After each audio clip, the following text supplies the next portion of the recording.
Okay, welcome back to my story on the perennial peppers that I'm growing. I've shown you their first year. I've shown you how I transplanted them to overwinter. This plant here is already 3 years old. So when it goes back in the spring, it will be a 4-year-old pepper plant. And these two here are 2-year-old, so 2 years in the garden. Next year will be their 3rd year. So they're overwintering. I've shown you the video on how to prune them. You gotta prune them really heavy to balance the top with the bottom, because you're gonna cut a lot of roots when you dig it up. But specifically what I want to show you today is a couple of things. One of them is pepper is a self-pollinated plant. Does not need bees, does not need anything to pollinate. So they will continue to set fruits even in the greenhouse throughout the winter.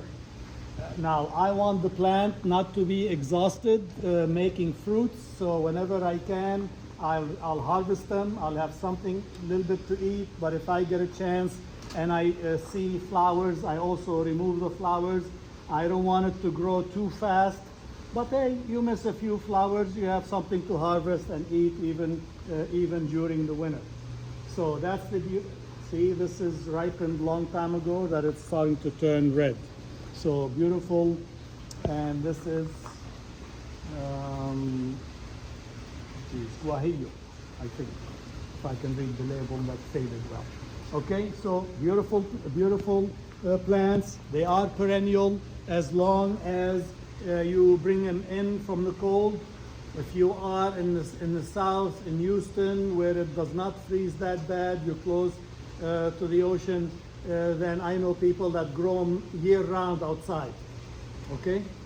The second point I want to make is that just because they're growing inside and it's ideal condition for the plant, it's also ideal conditions for insects and bugs like aphids, because they will continue to grow year-round as you're providing them the ideal environment and the the food for them.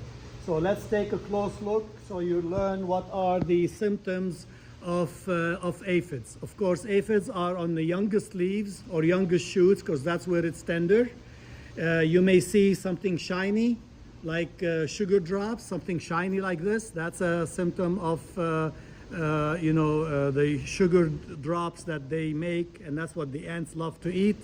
And you may also see these skins. These are the aphid skin as they are molting and getting bigger in size. So you see skins like this, that is the dead skin of aphids as they are molting the skin. And of course, you can see the aphid themselves on the youngest leaves, youngest shoot. Let's see. Okay, see, like here, all of these here, all of these are aphids.